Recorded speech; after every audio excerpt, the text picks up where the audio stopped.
नादानियां बटुए मैं रखूं तेरी सांभ के निशानी। ওকে অলরাইট বন্ধুরা, আপনারা কেমন আছেন? আশা করি সবাই প্রত্যেকেই ভালো আছেন। আপনারা ইতিমধ্যে যে স্ক্রিনের মাধ্যমে আপনারা রিলস ভিডিওগুলো দেখতে পেয়েছেন, এই টাইপের এখন বর্তমানে রিলস ভিডিওগুলো প্রচুর মানে সোশ্যাল মিডিয়াতে ভাইরাল হচ্ছে, ভাইরাল হয়ে গেছে। বাট আপনারা আপনার নিজের ছবি দিয়ে যদি আপনারা এই টাইপের রিলস ভিডিও বানাতে চান জাস্ট কিউআর কোডের মাধ্যমে, তাহলে আজকের এই ভিডিওটা আপনাদেরকে শেষ পর্যন্ত দেখতে হবে। কিভাবে আপনারা তৈরি করবেন, কিভাবে আপনারা কিউআর কোড আপনারা ইমেজটা পাবেন, সেটা আপনারা ভিডিওর মধ্যে পেয়ে যাবেন। তো প্রথমে আমি চলে যাব ভিএন অ্যাপে। আপনারা চলে আসবেন ভিএন অ্যাপে। ভিএন অ্যাপে আসার পর আপনারা উপরে একটি স্ক্যানার পেয়ে যাবেন, তার উপরে ক্লিক করবেন। তারপর এখানে আপনারা ডান সাইডে একটি ইমেজ ঘর অপশন পেয়ে যাবেন, সেটার উপরে ক্লিক করে দেবেন। তারপর এখান থেকে আপনাদেরকে সেই কিউআর কোডটাকে আপনারা এখানে সিলেক্ট করতে হবে। তো এখান থেকে আমি সিলেক্ট করলাম। সিলেক্ট করার পর আপনারা নিচে দিকে দেখতে পাবেন ডাউনলোড অপশন। আপনারা ডাউনলোড অপশানে ক্লিক করে সেটাকে প্রথমে ডাউনলোড করে নেবেন। ডাউনলোডে ক্লিক করার পর সেটা ডাউনলোড হয়ে যাবে। তারপর ইউজ টেমপ্লেটে ক্লিক করে দেবেন।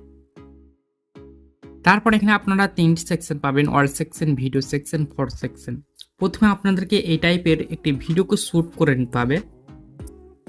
তারপর আপনারা ভিডিওটাকে প্রথমে সিলেক্ট করবেন। ভিডিওটাকে সিলেক্ট করার পর আপনাদেরকে ওই ভিডিওর একটি ক্যাপচার নিয়ে নিতে হবে, ফটো হিসেবে সিলেক্ট করতে হবে।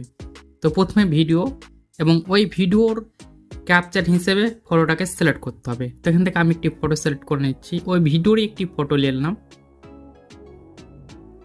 এটা আপনারা কীভাবে করবেন, কাইনমাস্টার ওপেন করবেন। ওপেন করার পর ভিডিওটাকে সিলেক্ট করবেন।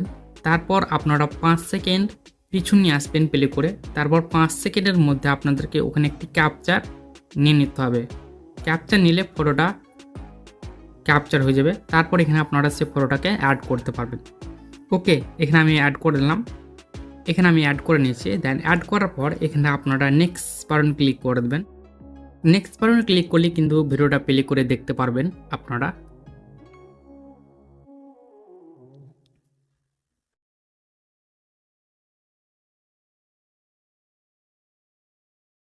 ভিডিওটাকে সেভ করার জন্য আপনারা অ্যারো অপশানে ক্লিক করে দেবেন। এখানে আপনারা ম্যানুয়াল বা অটো দেখতে পাবেন। আপনারা যদি অটো থাকে তাহলে আপনারা ম্যানুয়ালে ক্লিক করে দেবেন। তারপর এখান থেকে আপনারা আপনার হিসেবে রেজুলেশনটাকে সিলেক্ট করে এক্সপোর্ট বাটনে ক্লিক করে সেটাকে সেভ করে নেবেন।